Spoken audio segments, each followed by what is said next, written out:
Welcome to Zealots at the Gate, a podcast of Comment Magazine. I'm Matthew Kamink. I'm Shadi Hamid. Together we research politics, religion, and the future of democracy at Fuller Seminary's Mao Institute of Faith and Public Life. We are writing a book together. This podcast represents an informal space where we can talk about how to live with deep difference. Thanks so much for joining us.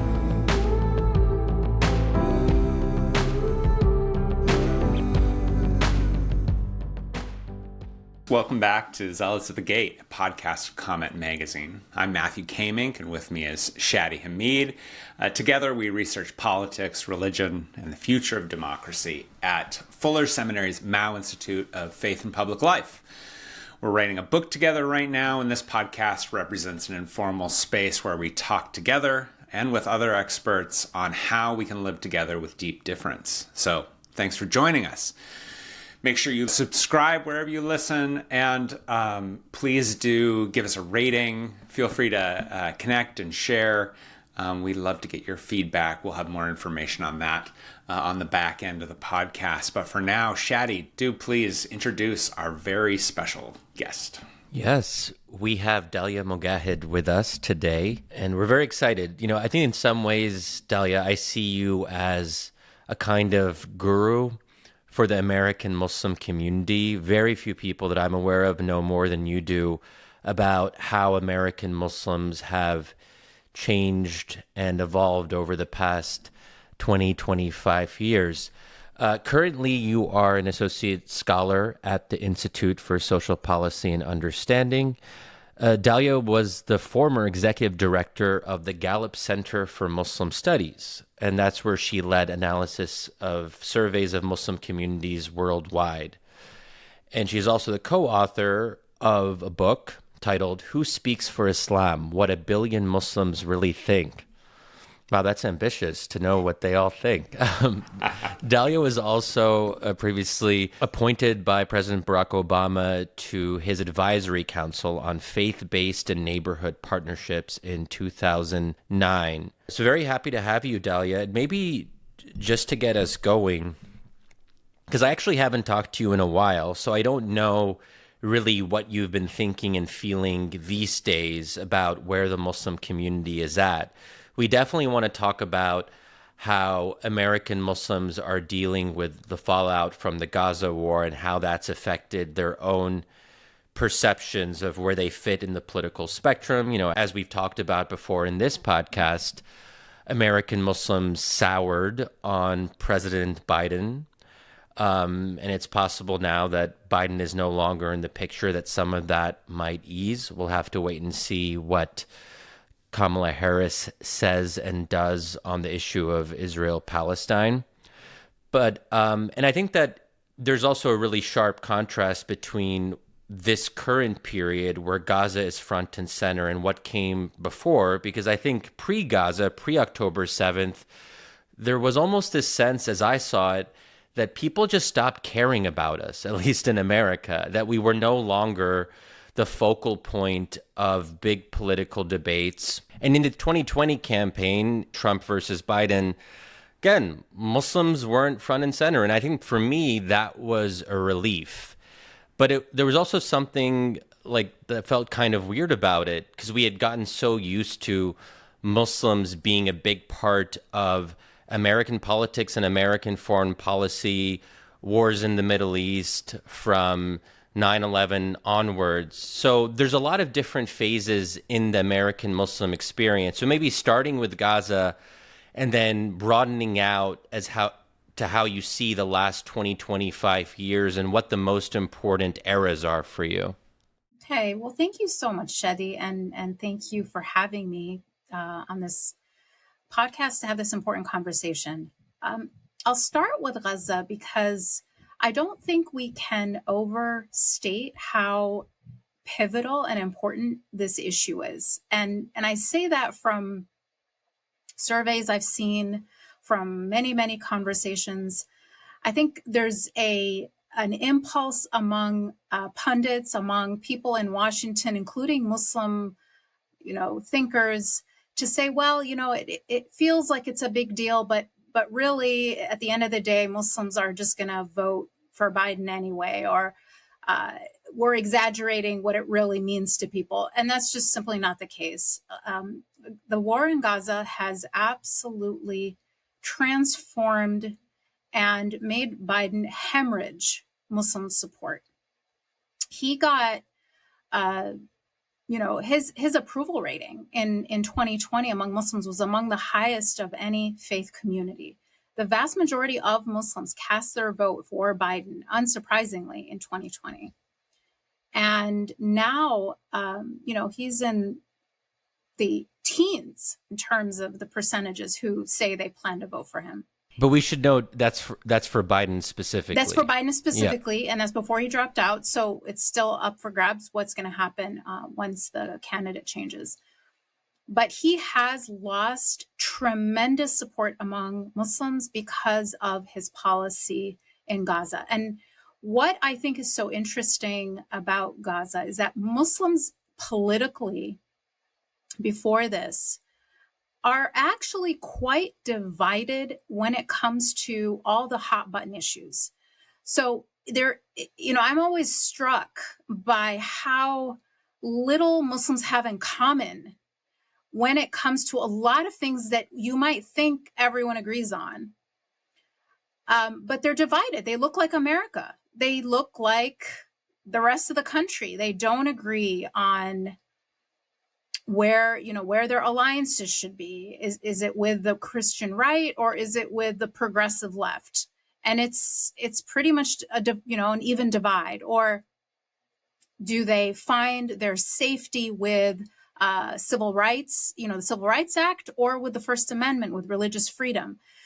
Do they see their future as another, racialized group, or with people who are fighting for, religious liberty and the right to refuse to allow certain things in their schools and so forth? So all of those things are still there. Those divides are still there. But where they have now sort of galvanized and it is like the most important issue is around Gaza. And so I think this is actually a moment that it's like a milestone in that political timeline that you were asking about.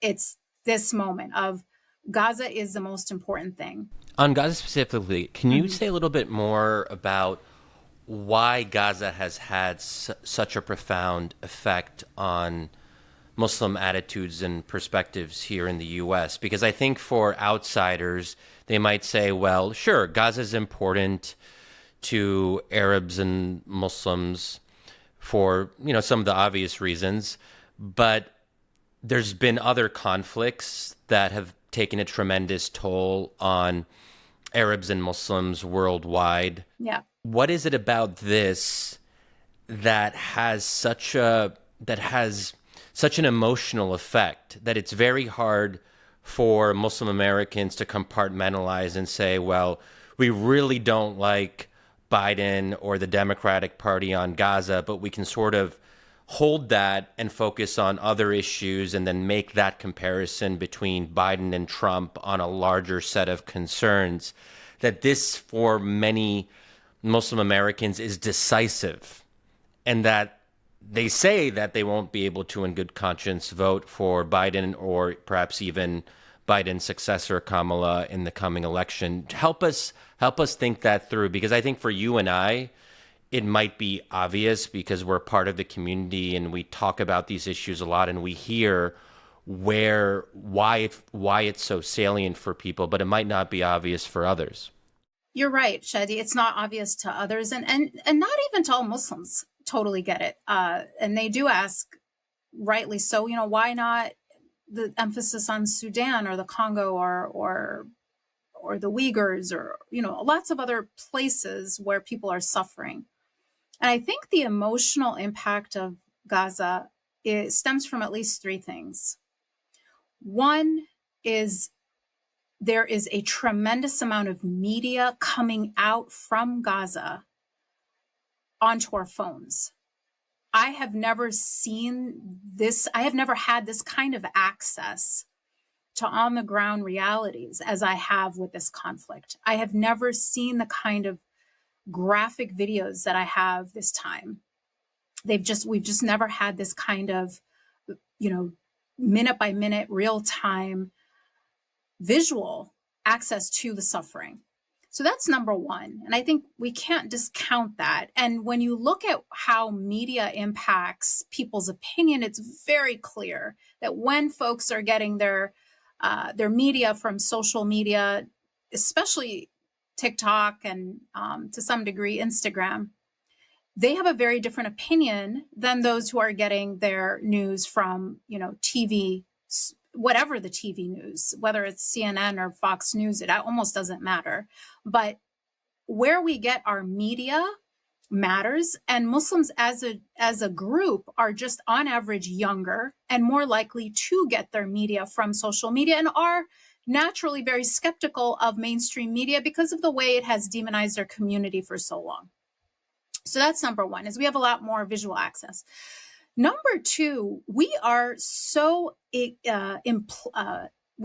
complicit in this conflict, which is not the case with a lot of other conflicts where people are suffering, or including Muslims.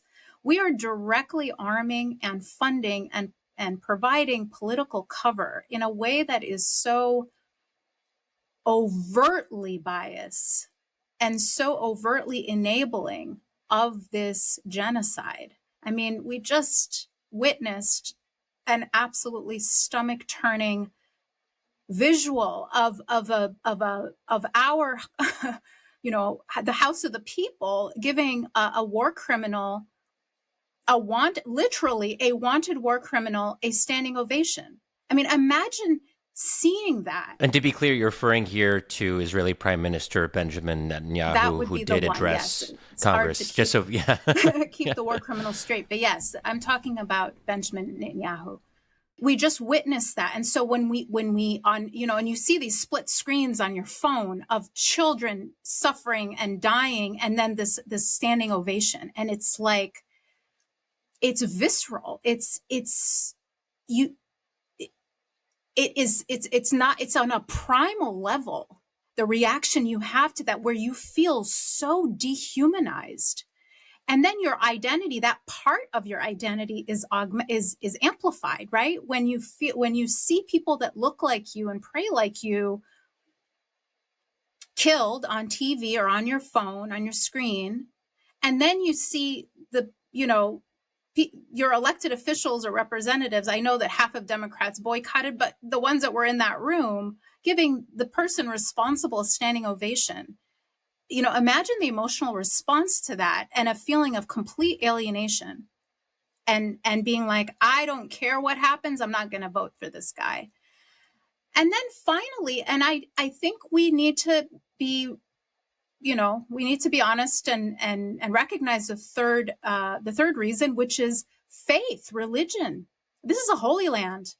That's not something we can sort of brush under the rug. Jerusalem is a holy land for Muslims. this conflict is not a religious conflict, in that the issue is not between, this millennia old, conflict between Muslims and Jews. That's not the issue. The issue is it's an occupied holy land. And so the fact that Christian and Muslim Palestinians and their allies have a special place in their hearts for this land cannot be ignored as well. So those are the three main reasons that I see this issue having such emotional resonance among American Muslims. Yeah, that's wonderful. That was really helpful. One of the curious things for me, when I very first started studying Islam and learning about American Islam in particular, post 9/11, one of the surprising things for me to learn was that there were so many Muslim Republicans in the 1990s. And I see that there are a number of them supporting Donald Trump now. And I'm wondering if you could just share with us what would be some of the key reasons that Muslims would support a more conservative or a Republican candidate? Are there particular issues that have drawn Muslims into that voting bloc? What would they point to? That's a great question. Let me just take a step back though, and maybe widen the lens a bit. So if we're talking about Muslim immigrants or children of immigrants, I think that would be a very accurate statement, that they mostly voted Republican in the 90s. Now, when it comes to African American Muslims, who make up about a third of American Muslims, and they are the plurality, that was not the case. They have been voting Democrat from the beginning. Yeah. So what happened with 9/11 and then the ensuing wars and crackdown on civil liberties is that American Muslim immigrants joined African Americans in realizing that the Republican Party may not be the most friendly place for a minority of any kind. And so that was really the switch. It wasn't that, Muslims overall did follow or supported the Republican Party, but rather that Muslim immigrants or the children of immigrants did. So if I could just maybe draw a picture of our demographics so that I can explain what the key pivots from the community were. So American Muslims are a third of American Muslims identify as Black or African American. Around 25% identify as white, and that's not Arab, but white, not non-Arab whites, and that would include Turkish Muslims, Bosnian Muslims, Iranian Muslims, Albanians, Chechens, all of that. All of those people are, identify as white. And about another 25% as Asian. Of course, those are mostly South Asian, Indian, Pakistani, Bangladesh. And then about 14% identifies Arab. Okay, so it's a minority, right, within the American Muslim community. About 9% are Latino Muslims, and then we have 1% who are Native American, and then the rest are mixed race or other. So if you think of the American Muslim community as essentially being made up of four main groups in terms of race: Black, Asian, Arab, and white. What happened with 9/11 is that the Asian, Arab, and white groups, for the most part, switched from mostly voting Republican to voting Democrat because of the way that George Bush persecuted Muslims in America with the Patriot Act, with the crackdown on Muslim organizations, with, of course, the Iraq War and the Afghan War. So that was the key change in 2001, where non-Black Muslims sort of joined Black Muslims as mostly Democrats. However, as you pointed out, around a third of American Muslims in 2016 voted for Trump. It was that high in 2016? It was around that high, and it went up slightly in 2020.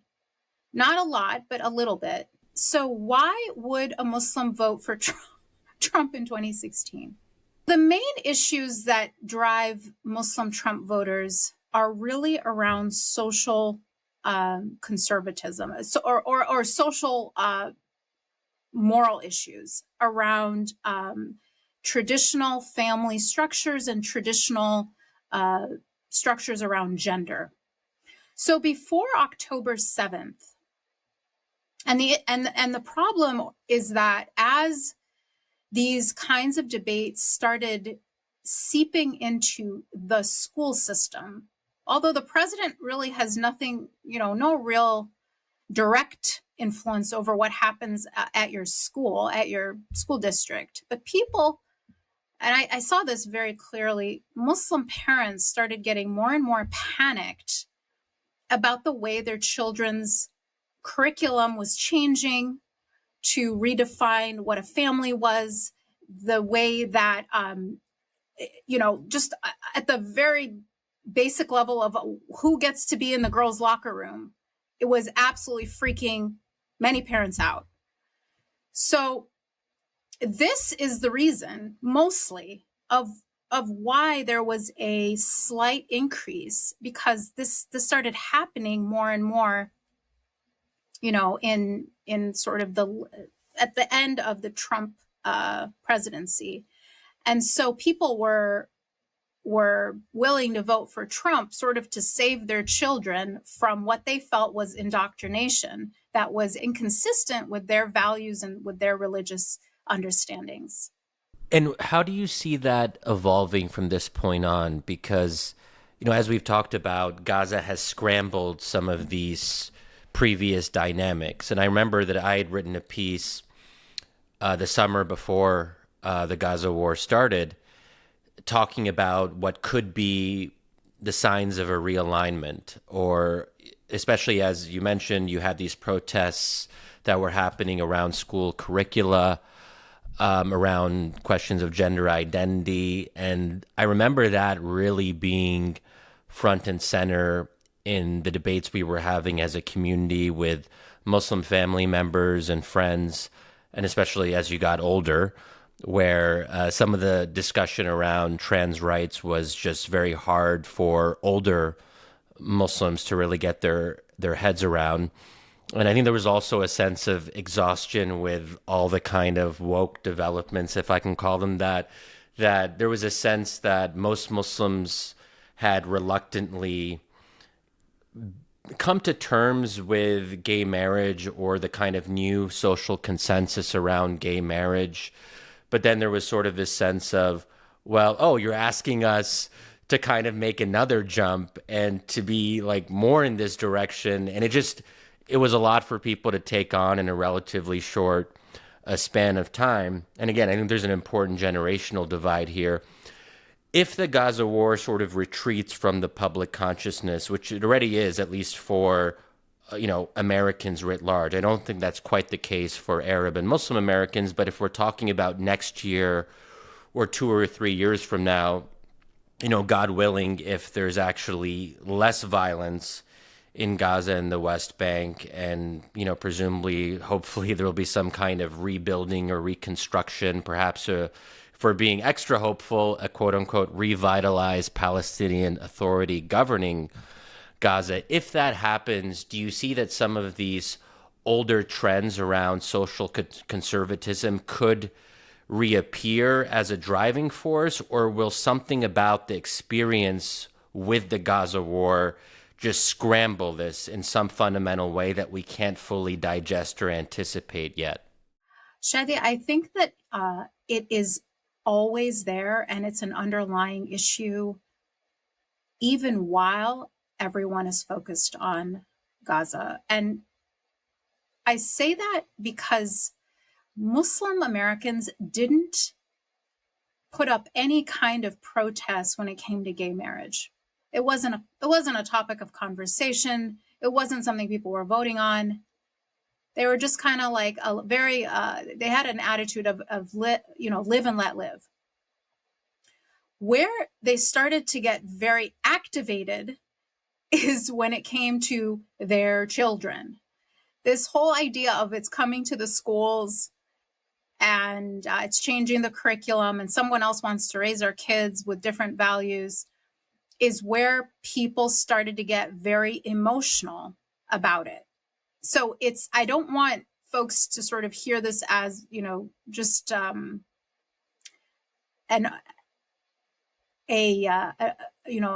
a universal Muslim desire to tell other people how to live their lives. What I have heard over and over is whatever people want to do in their personal life is up to them, and we're not worried about that. But when the government or someone else is trying to dictate or indoctrinate our children into believing a certain way or normalizing certain things that we don't agree with, we don't think are part of our values, this is where people are getting activated. So is that going to remain an issue? I think it's going to only increase.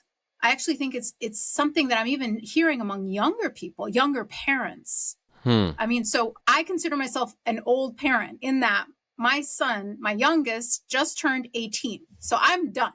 Like, whatever happened, whatever, I have nothing else I can do. Khalas, like they're done, they're baked. But people my age and younger who didn't start as early as I did are very activated. These are American-born Muslim Americans, right?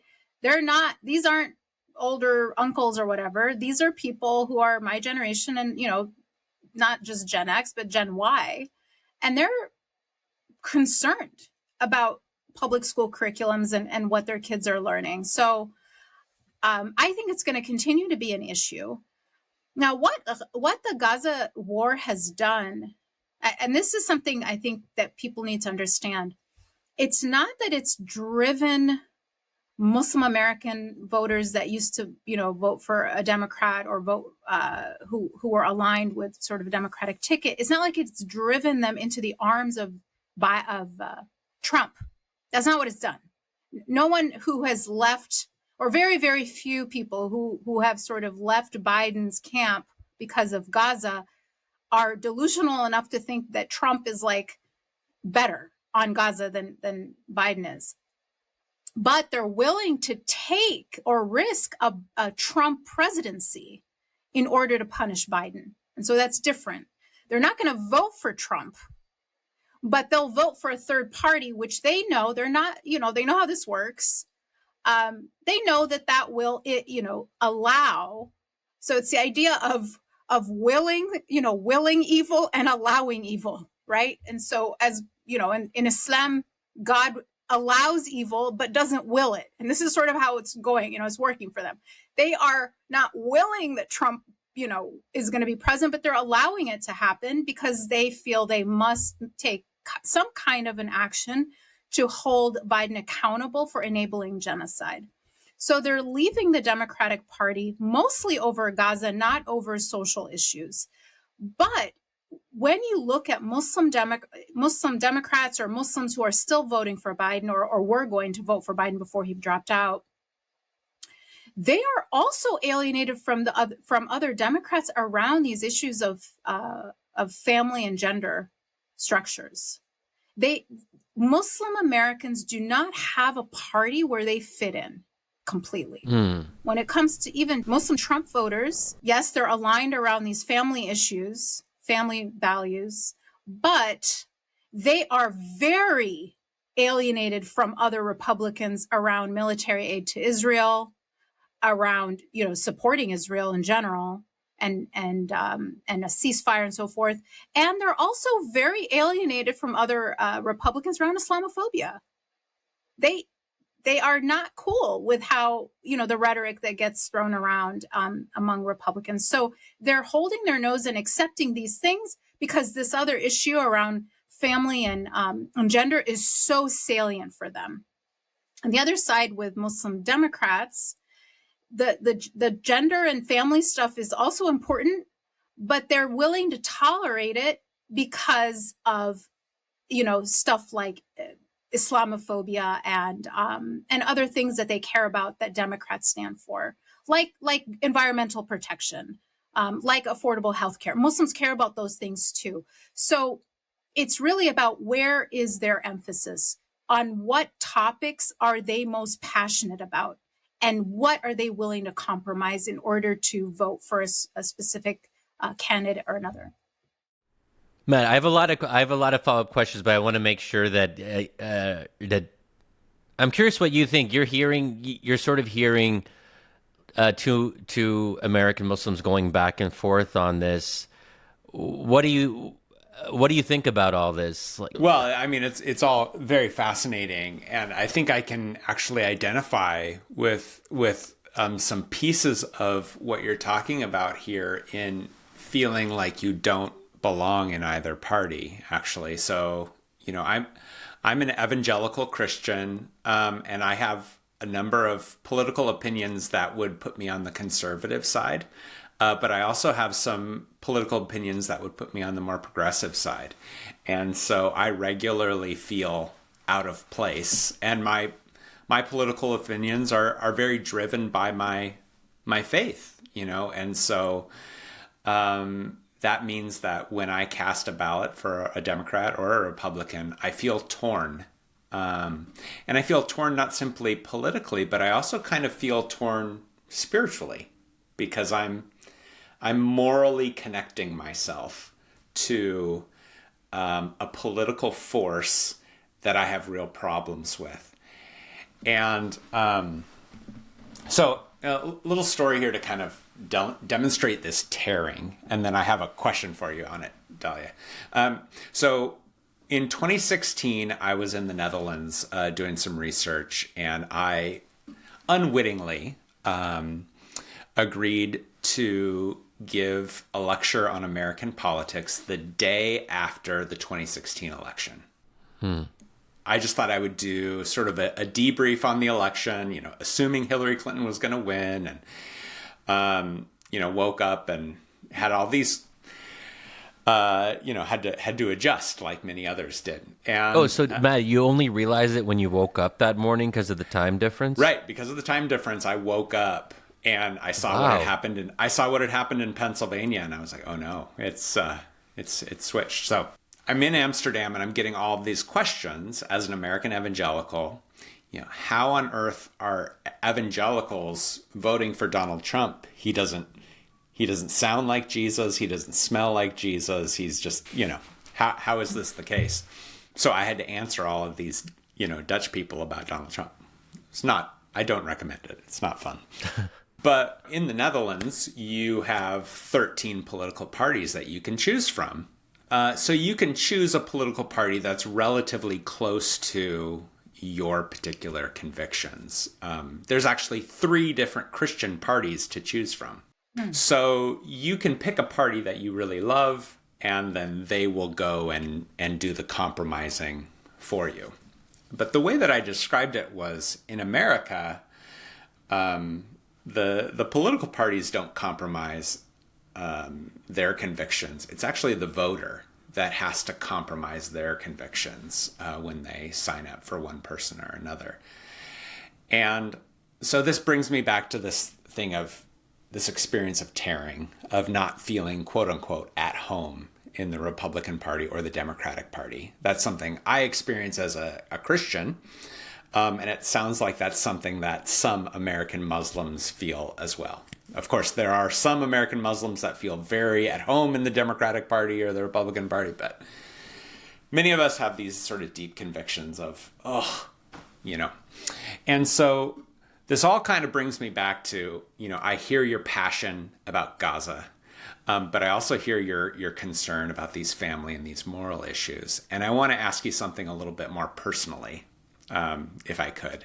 And that is, how do you personally deal with that sense of tearing, of your sort of torn convictions as a person of faith? I wonder if you could just share, a little bit from the Muslim side about how you deal with that with us. Yeah. Thank you so much, Matthew, for sharing that. And I think it is the case for actually a lot of people of color who tend to be more religiously conservative, but also care about civil rights and racial equality and things like that. So they're always trying to figure out where to vote and where they belong. The way that I address it is I have to do a calculation every time as to how do I minimize harm. It's always about minimizing harm to the most people, or to the most I can. And it's not an easy question. I mean, it was very easy in 2016 that minimizing harm for me was, not voting for Trump. In 2020, same thing. Minimizing harm meant voting for Biden. But this time, and people ask me all the time, what should we do? What are we going to do about this election? What are we supposed to do? And it's really hard to answer that question. Quite frankly, it is really, really hard, because when you're trying to minimize harm, and you're basically choosing between, until, Biden dropped out, but before that, between 2 people who either one has caused a great deal of harm to people, innocent people in Gaza and elsewhere, or one who's promising to, so it's kind of, it's a very difficult place to be. So I know some Christians who will pray to God and ask God for guidance. Mm-hmm. I know of other Christians who will pray to God and ask God for mercy. So a sense of, I'm going to make this choice, and I could be wrong about it, and I don't want God to be angry with me, so I ask God for mercy about my choice. Do you hear any of that within the Muslim community of asking God for direction or asking God for forgiveness? Or is that something you guys talk about? Well, asking God for guidance is absolutely something we talk a lot about. Asking God for forgiveness for who we voted for. I don't actually hear that much. I don't know, Shadi, if you do. I don't hear it that often. It's more asking God for guidance, asking other people who are more versed in sort of political calculations for advice. Yeah. I would just maybe add to that, and I'm just thinking out loud here. I don't think there's, certainly for me, but also the Muslims who I speak to on a regular basis, I don't think there's any sense that voting for one candidate or party or another could ever rise to the level of sinful activity. And certainly I would never have the view that, as much as I dislike Trump, that if an American Muslim voted for Donald Trump, that would somehow be violating their trust with God or somehow rising to like bad or immoral activity. I mean, I personally see it very much as a secular sphere. We live in a secular country. We got two parties to choose from. Yeah, but just to press you, just to press both of you for a moment, just for the sake of conversation. When you were talking about Gaza and the horrors that are happening there, continuing to vote for Biden and support him, right? You could imagine one of your Muslim, a Muslim feeling a sense of guilt. Like, I think this is the right thing to do, but also I am supporting a man who is supporting genocide. Right. So Matthew, I actually I'll say that I've never heard anyone say, I hope God forgives me for voting for Biden. But I certainly have heard people say, it is a sin if you vote for Biden. I've heard people say that in their sort of passionate sort of condemnation. I have heard that.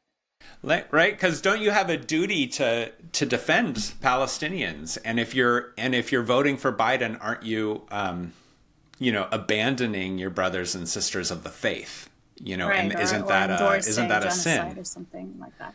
I mean, I would never say that myself. Yeah. That's not where I stand. I think people vote for a lot of different reasons, and their calculations are all different. That's a very bold statement to be making. But I certainly have heard it. Yeah.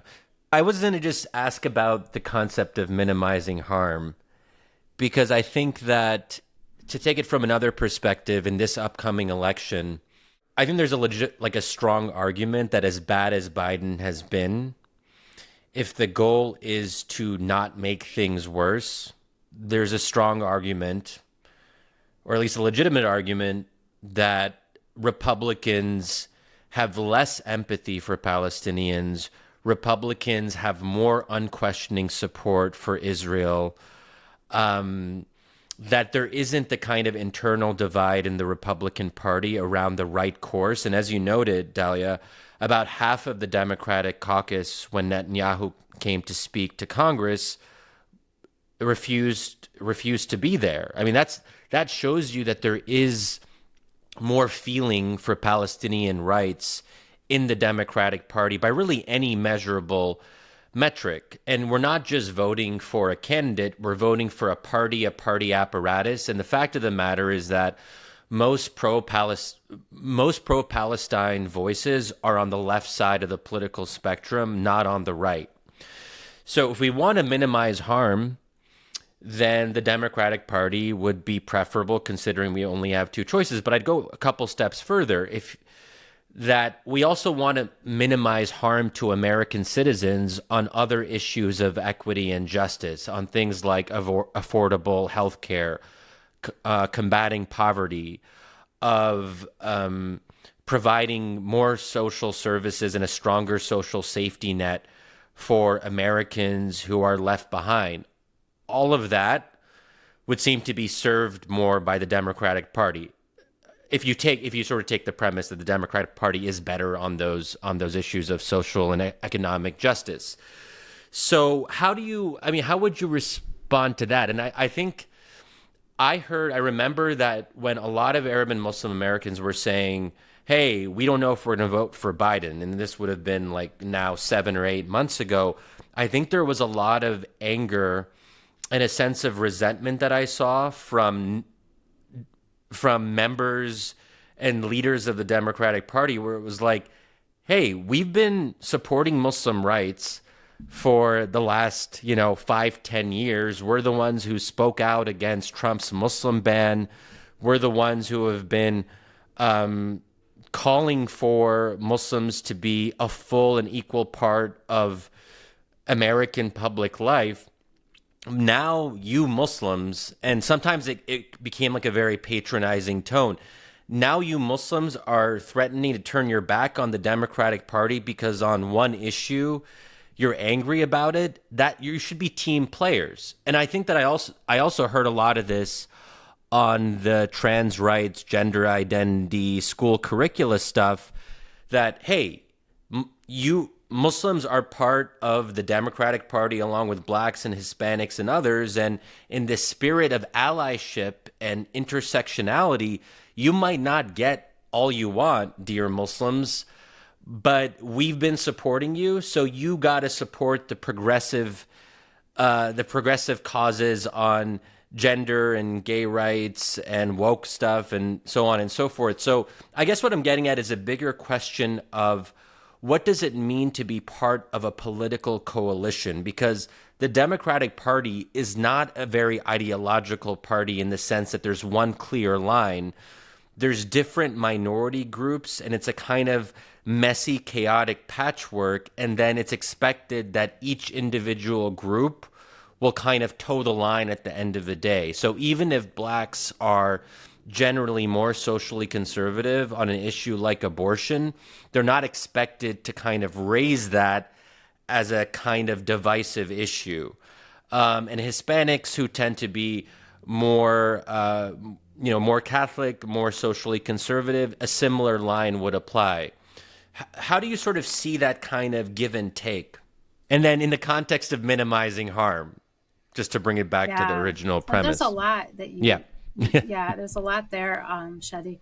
Let me start at the first part of what you said, which is, this one issue. And so what about all the other ways that we're minimizing harm? Or even just that the Republicans would be worse. Like, even if we keep it just to Gaza, that the argument that there would be less harm on Gaza. So there's a couple things I do want to point out. First, I don't know the answer to how Muslims are going to vote now that Biden has dropped out, because there was a very personal a very personal offense taken by Muslims against Biden as a human, as a person, in terms of what he said, what he did, and so forth. So now that he's out of the picture, I simply don't know the answer.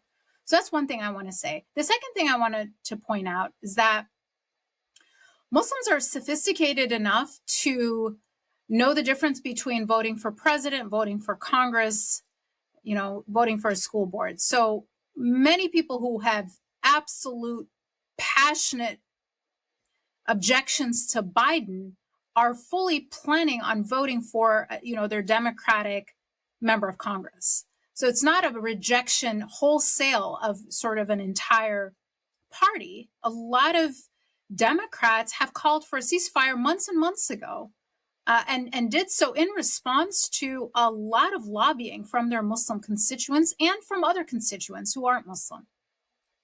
So that's the second thing. It's not about a rejection wholesale of the party, in every way, but it is we will hold this genocide enabler accountable is the thought, is the rhetoric, is like, he cannot do what he just did and get our vote. It would be, the way that it's phrased, I'd rather, my self-respect is more important than my self-interest.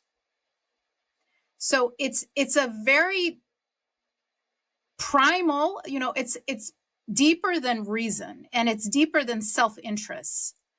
in terms of this political calculation of refusing to vote for Biden when he was still running.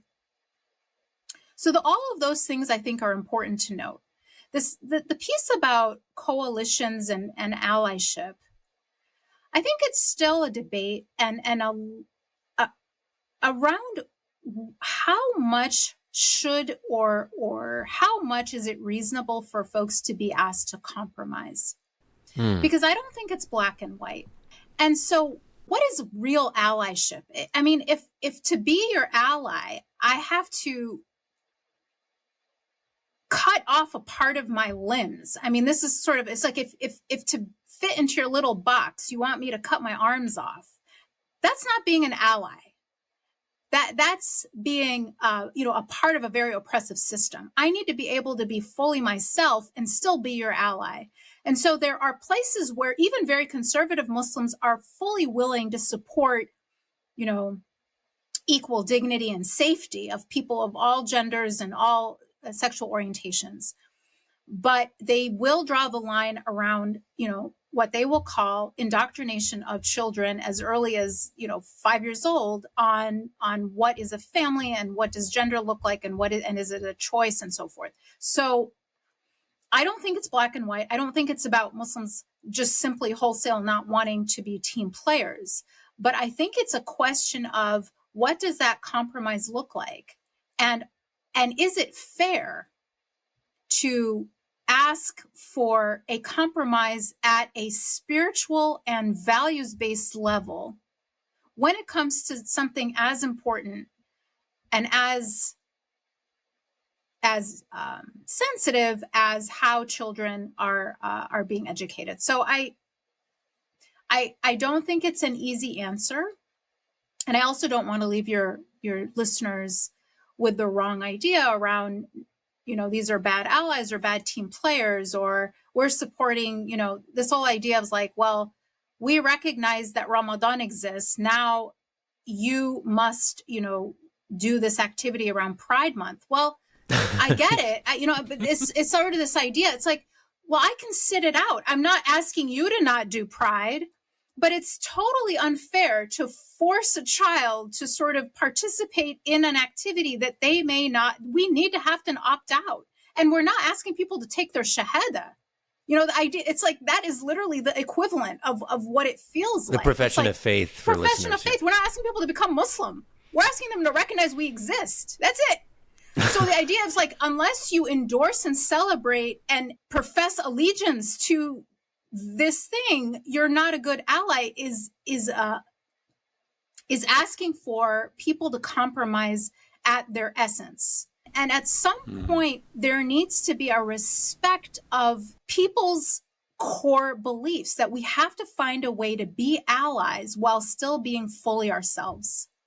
I'm not asking someone to pray like I pray.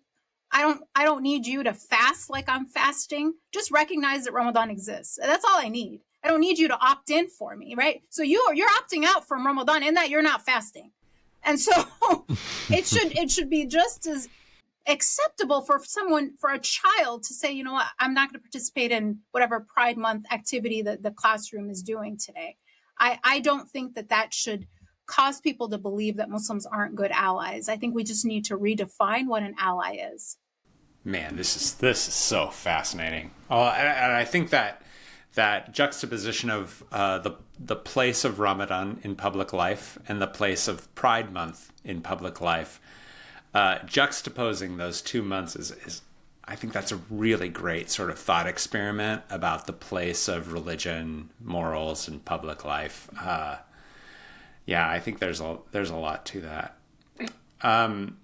I'd love to hear, given your study around the political behaviors of Muslim Americans, I'd love to hear more about how those political behaviors are shaped within the Muslim community itself. Within my own evangelical Christian community, Christian political perspectives are often shaped by their pastor or by theologians that they read, or Christian radio, or Christian podcasts and things like that. Of course, American evangelicals, we also, watch cable news and do social media like any other American. But I'm wondering if you could talk a little bit about the role of the political formative role of the local mosque, local, Muslim student associations, Muslim podcasts.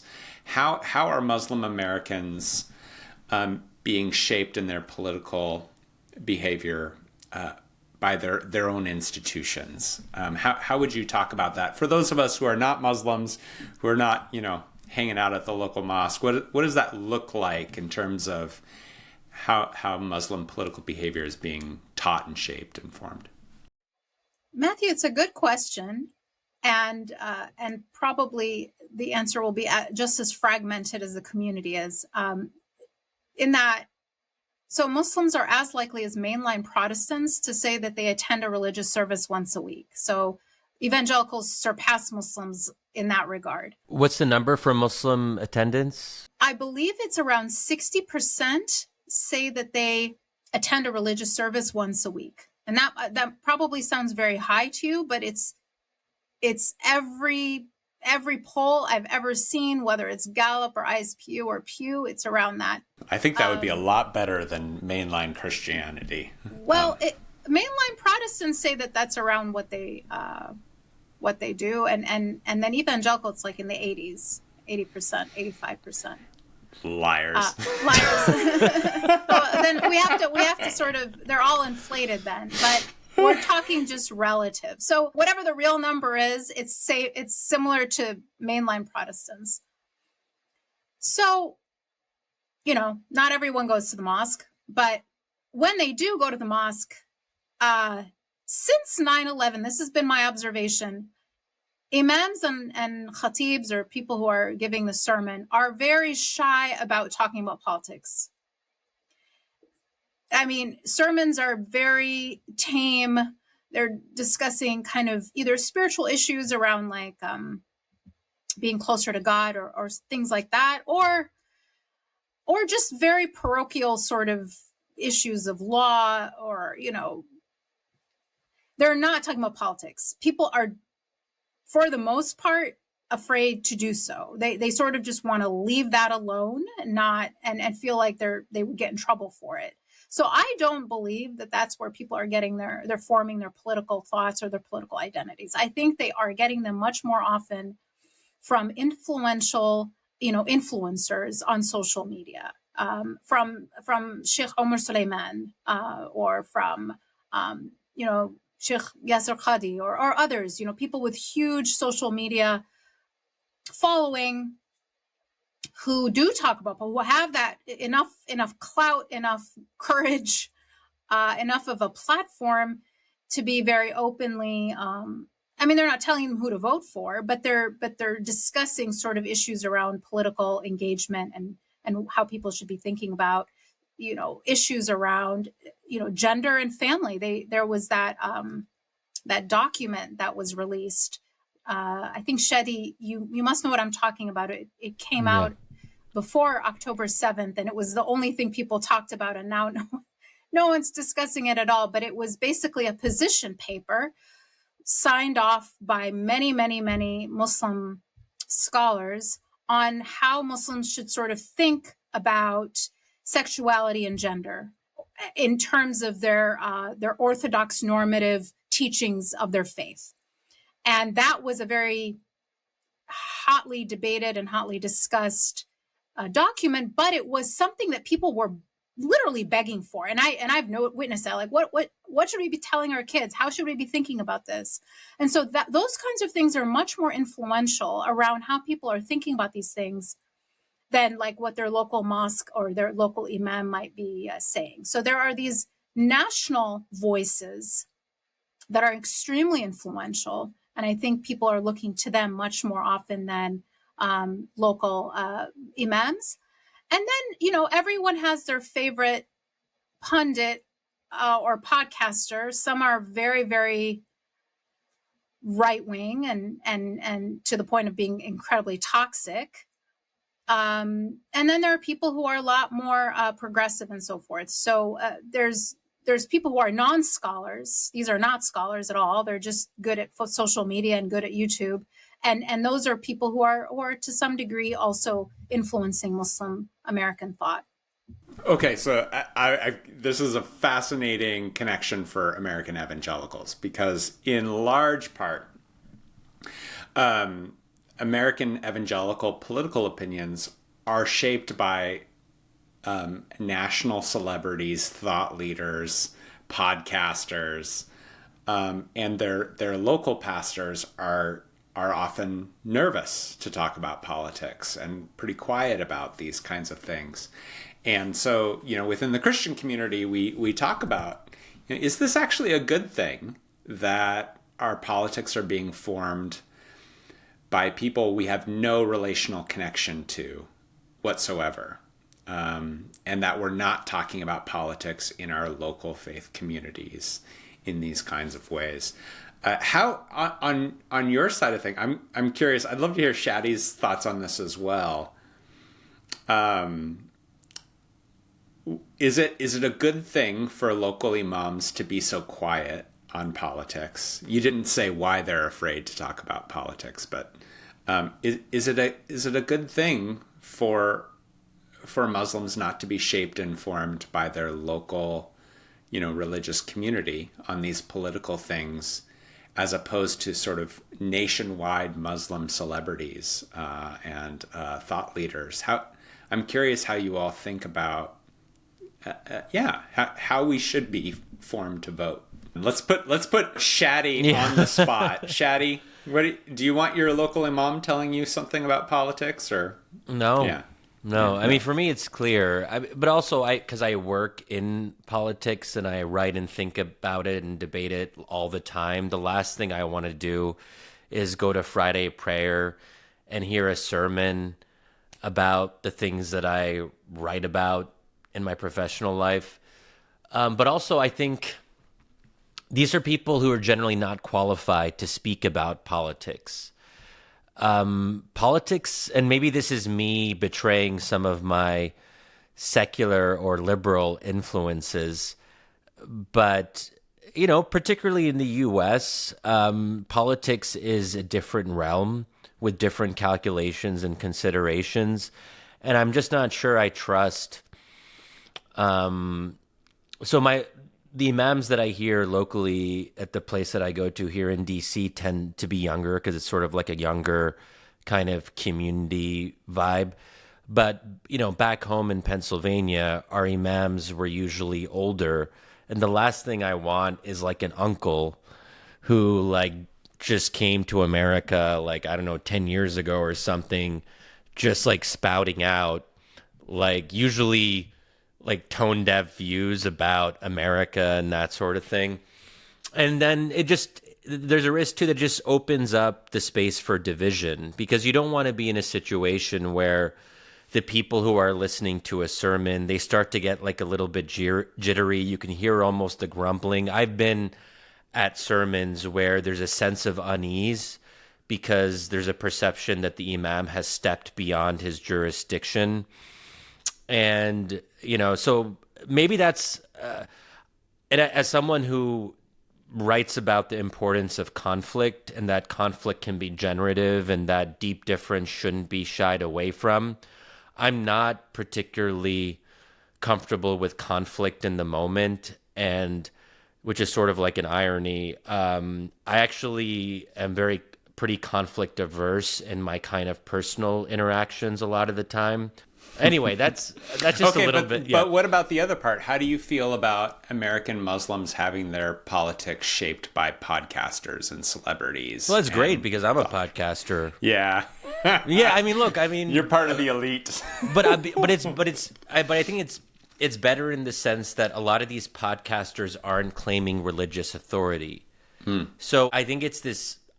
I guess what I'm trying to say is I would prefer them to be somewhat separate, and that people can distinguish. They go to their imam for religious or spiritual guidance, but then for their politics, they don't even have to listen to Muslims. I mean, I'd say that I'm shaped primarily in my own politics by non-Muslim writers, philosophers, intellectuals, podcasters, whatever it might be. There's a lot there. So I'm very curious, what Dalia, how you respond to all of that from your perspective. No, I agree with you on a lot of that, Shadi. I don't think the local mosque is a good place to be discussing politics because I do think it's divisive. And you do need a place of spiritual community where you can come together with people and be, feel like you belong, feel like you have something deeply in common in terms of your devotion to God and service to humanity. And maybe the mosque should just take that as their mission and and kind of leave, detailed political discussion to people who make that their profession. It's a science, right? Political science is a thing, right? So let's leave it to that. You wouldn't discuss, you're not going to tell someone how to manage their diabetes in a sermon. It's not your specialty. It's not what you do. And so in some ways, I think political issues are a specialty. There's something people study and write about, and maybe just leave it to the specialists and focus on what you are trained to do. I think that'll keep communities safe and harmonious, which we definitely need a place like that. And there's enough polarization and conflict outside. And Muslim Americans are very diverse in their political views. So there isn't sort of going to be one view that everyone's going to resonate with. And kind of leaving that out of the congregation, I think, is a good thing so that we can have a moment of some semblance of unity and belonging before we go out and fight for our lives, in the rest of the day. Yeah. So, and to press the second part of it, can you see any particular danger in leaving this to social media celebrities like Shadi Hamid and others? Like the sort of digitizing of Islam, like Islam becoming this global online, like I connect and am shaped and formed via social media Muslims who I'm disconnected with. Can you see a downside to that at all? Or I definitely see a downside when it's your only connection to the community. When you're this hyper individual YouTube, I do it my Islam through YouTube type situation, which is growing. And it got even worse with COVID, where, you have a celebrity sermon going on 10 minutes away, but you're just going to catch it online. And you could go and sit and listen to Sheikh Omar in person, but you just want, you're too lazy and you don't want to deal with parking or whatever. So you're just going to watch them on YouTube. Well, that creates this disconnection. And so that there is definitely a danger in that. And that's more on a social level and a psychological, and with mental health. We need physical congregations. We need physical connections with other human beings. There's a reason why Muslims pray shoulder to shoulder, foot to foot, because we, on a neuroscience level, our nervous system needs touch and human interactions in real space. So to just rely on sort of digital religious instruction only is terrible, is very, very bad for our community. And then there's the danger of, who gets the most clicks. It's very extreme voices. And then not everyone who is not qualified will tell you they're not qualified, right? They're not qualified. They have no credentials whatsoever, but they present as if they were authoritative and a scholar and so forth. And so there is that danger of, where are you getting your information? Where are you getting your opinions? And what is this person's credentials? So that is all a danger. I don't think it's solved by putting politics in the local masjid. I think it's solved by people being educated on who a scholar is, who they aren't. And then the other thing that I think is very important, which we haven't discussed yet, but I'm going to bring it up, is not only should we know who is a scholar, who is not a scholar, but what is a scholar in our lives? Is a scholar our connection to God? Is he an intermediary? And therefore, when he has some kind of a scandal, now I'm having a crisis of faith. No, right? A scholar is a resource. They are someone who provides insight and information, but you have your own relationship with God. So when that person falls in your eyes, because whatever is revealed about them or whatever they're doing in their personal life, that should never become a crisis of faith. That should be, that person is a human being and they're not perfect. And now I'm going to move on and ask, and follow a different, learn from someone else if that needs to be the case. But I'm still connected. My connection is with God and not through this person who now is no longer a perfect person in my eyes. Therefore, now I have a crisis of faith. Yeah, that's a really good point. I do want to add that it's not just local imams staying away from politics. I think there's also tension around like certain religious issues that can come up that I think generally speaking imams steer away from. And we had a bit of a conflict in our little mosque community briefly in Pennsylvania just a few months ago, where the imam, or one of the imams that we have, it's sort of a rotation, was speaking, and he actually said something pretty conservative about wearing the headscarf, and he sort of admonished women. There were some people in the space, not necessarily in the prayer space, but in the overall area, who weren't wearing the headscarf, and he felt a need to actually admonish them in front of the whole group. And I actually, I wrote about this some time back, I actually interrupted what he was saying, and I was like, you've crossed a line. I didn't really know him particularly well. And then my mom, who wears the headscarf, also spoke out. So part of our family pretty much said, stop. Like, what you're saying now to this group is not appropriate, and we're not going to stand for it. And we actually walked out. Anyway, that's just some little background that what this imam said, I find to be really rare, that people step into these issues of how moral, how moral or immoral are you if you're being more conservative or less conservative. I think that's good, because we're a very diverse religious community, especially here in the U.S. I don't mean diverse just ethnically or geographically or whatever it might be, but we're also diverse in terms of level of practice. There are a lot of American Muslims, and I want to turn this to you, Dalia, and get your thoughts on it. There are a lot of American Muslims who just are less religiously orthodox or less strict in their observance. Yep.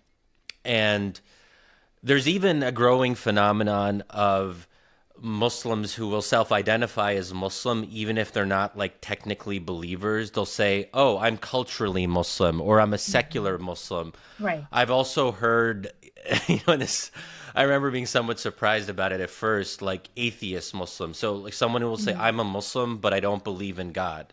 Yeah. Or something, because they're emphasizing that for them, it's a cultural identity that they're proud of. And this, I think, is where the American Muslim community is really, I think, at the cutting edge, for better or worse. I mean, some people really don't like this, and I think criticize American Muslims for being more religiously lax. But I'm curious, Dalia, how do you sort of view that? I mean, because we've been talking a lot, almost under the presumption that American Muslims are properly religiously orthodox Muslims, and that their faith practice is what's fundamentally defining them. But there are American Muslims who, for them, it's not really about theology or religion, but it's about an identity marker that they're proud of. It's part of their heritage or culture, but not something that's actually reflected in their everyday life in terms of observance. How do you sort of make sense of that? And just for context, we just had a conversation a month ago with Russell Moore about secular evangelicals. These are people who call themselves evangelicals, but they don't go to church. They're not really familiar with the tenets of the Christian faith, but they see it largely as a cultural marker particularly attaching themselves to Donald Trump and populism. And so they call themselves evangelicals. And they might not even You know, believe the in way the of- divinity of Christ. And there's some really interesting polling about that as well, that being evangelical doesn't even mean that you have like basic creedal beliefs about Christ. Yeah, so but let's talk about the cultural Muslim phenomenon, but just to make you aware that this is sort of a larger point of interest for us. Yeah, no, good questions. So I always do things in terms of comparisons. When you look at surveys of American Muslims compared to American Catholics, American Jews, American Protestants, perhaps less so evangelicals, but mainline Protestants, Catholics, Jews, and Muslims. Muslim identifying people in America are far more likely to say religion is an important part of their daily life than American Jews, for sure, and more so than American Catholics, and perhaps on par. Well, they're on par actually with evangelicals, and more so than mainline Protestants. Now, that's one point of data that I think is important. Yes, there are a growing number of Muslims who say they're Muslim, but they're just culturally Muslim, and it's not part of their daily life. They identify as, and you're right. I've met people who say they're Muslim and they're atheists, which I was surprised by, but they exist. They exist, and they're not anti-Muslim. They're not anti-Islam. They're not sort of these quote former Muslims who are sort of at war with the community and at war. They're not. They're very positive. They'll defend Islam. They'll defend Muslims, but they are themselves on a personal level. They've their theology is not, or their ideology now is more around atheism. But Muslims are still far more believing than other people in America, other faith communities. That's one thing. They're far more believing. And Islam is still more important to them, or an important part of their daily life, more often than in other faith communities, where you still have, more than 80% who say Islam is an important part of my daily life as Muslims. Compared to, in the 60s, and for Jews, it's in the 30s, who say the same about their faith. The second thing that's really important is age. So in other faith communities, with perhaps the exception of evangelicals, but most definitely when it comes to the general public, mainline Protestants and Catholics, it's a very clear age differential, where the younger you are, the less likely you are to say that you're religious, or you identify with a faith, that religion is an important part of your daily life. When it comes to Muslims, though, that age differential simply doesn't exist. And this is always a surprise to people, but 18 to 29-year-olds are as likely as older people to say religion is an important part of their daily life. So this dying of religion among young people has not happened in the Muslim community at all. There's literally no difference across age cohorts when it comes to professed religiosity. Now, in terms of religion being an important part of your daily life. Now, frequency of mosque attendance, yes, younger people are less likely to say they go to a mosque than older people, but yet they're as likely to say that religion is important to them. So that disconnect says to me, mosques are alienating for young people rather than just that they don't care about religion. So are there cultural Muslims and so forth? Of course, not every Muslim, not everyone who identifies as being a Muslim is like praying 5 times a day. That's absolutely true. But Muslims are still, compared to everyone else, for the most part, with the exception of perhaps evangelicals who surpass Muslims in practice, the most practicing of their faith and the most believing, absolutely the most believing in their faith. Yeah. And we're not anticipating that changing that much just because the age differential isn't there as it is with everyone else. I mean, in the general public, young people are like half as likely to even profess a religion as 60-year-olds. They're half as likely. So there is the fastest growing religion in the West is affiliated. It's not Yeah. Islam. It's I don't believe in anything, or at least I don't associate with any organized religion. But Delia, isn't there a concern though that if young Muslims are spending a lot of their time in secularized spaces, because if young Americans overall are increasingly not religious, that sort of affects the general environment that young Muslims, especially in major cities and urban areas, find themselves in. And I think it's something that I hear from older Muslims on a regular basis, that this sense of secularizing drift and a fear that their children and grandchildren are going to sort of be sucked in to this very powerful American engine of assimilation and just being like everyone else and following in the footsteps of American Jews and Catholics who, as you noted, have significantly lower levels of regular practice. And maybe just as we close here, I'd be curious how much you've raised two or three or Two. Two. Okay. So two, I guess, what generation would that be? I forget how the generations work, but Gen Z, I guess.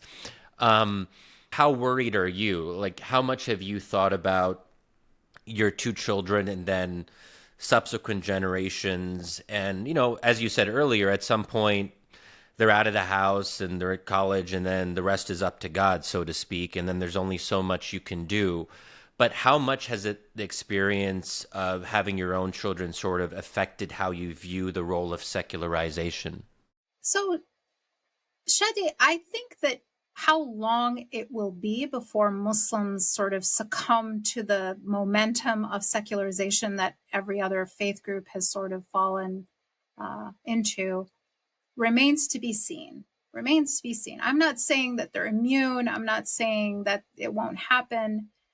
It just hasn't really happened yet to any measurable amount, just in terms of how young people compare to older people when it comes to their professed religiosity, how important their faith is to them, and so forth. So that's that. And, and also keep in mind that we've undergone a very secularized Muslim majority society trend that has, and you've written about this, that has been reversed, right? So some people are more religious than their grandparents. Some people are more religious than their parents. So there is a resurgence of religion in some parts of the world versus the opposite, right? And so there's that phenomena. And so I don't know. I can't predict the future. I don't know how long Muslims are going to be able to kind of hold back the dam. I feel like it's like a dam of we're sort of holding back the river of secularization from the community. I don't know how long that dam is going to hold up. But first, so far it looks like it's holding up right now. My children, yes, raising them to be practicing Muslims was a huge concern of mine, a huge time commitment, a huge investment in blood, sweat, and tears. I didn't always think it was going to happen. There were definitely patches of, rebellion and scariness, but we're kind of on the other side of that now, 18 and 24. Alhamdulillah, right? Thank God. They're both still practicing Muslim men. So far, so good. But it took a lot of work. And I actually think that it's a little easier for me than it was for my parents, in that I had a lot more resources. And now people even have more resources, because when my parents were raising me in the United States, there were no Islamic schools. It was just sort of, and then there weren't very many Muslims around me. I mean, I was one of very few Muslims at my school. I grew up in Madison, Wisconsin. Now, when I go back to Madison, we had one mosque. Now we have 5 in this tiny, small college town. There's a full-time Islamic school that didn't used to be. There's places to buy halal meat. All of that didn't exist. We were sort of completely on our own in the wilderness. And now there's more resources. So I think there's some factors that actually make it easier than it used to be to normalize this thing called being a Muslim in America. There are more camps. There are more English-speaking, American accented, preachers. There didn't used to be. So there's a lot of ways to be both Muslim and American that feel organic and natural than there were when I was young. So I think there are reasons to be optimistic if your goal is to maintain a Muslim American identity into the next generation. Amen to that. That's a good optimistic note upon which to end.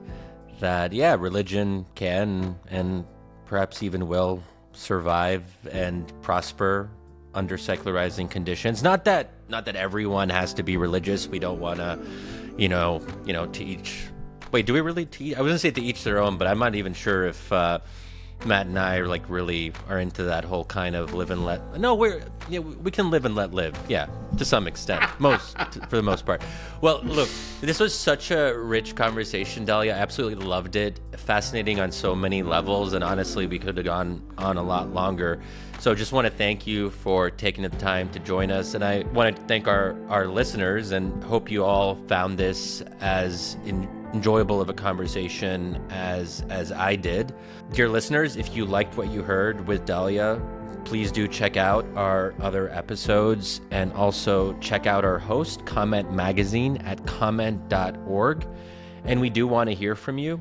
You can find us on Twitter at, for me, Shadi Hamid and Matthew Kamink. Note the Dutch spelling, please. Or you can use the hashtag Zealots Pod, and we do keep an eye on that, so do feel free to say hello and tell us what you thought. You can also send us an email at zealots@comment.org. And thanks as well to our sponsor, Fuller Seminary's Mao Institute of Faith and Public Life. Zealots of the Gate is hosted by Comment Magazine, produced by Ali Crummy, audience strategy by Matt Crummy, with editorial direction by Ann Snyder. Until next time, I'm Matthew Kamink. And I'm Shadi Hamid. Thanks so much for joining us. See ya.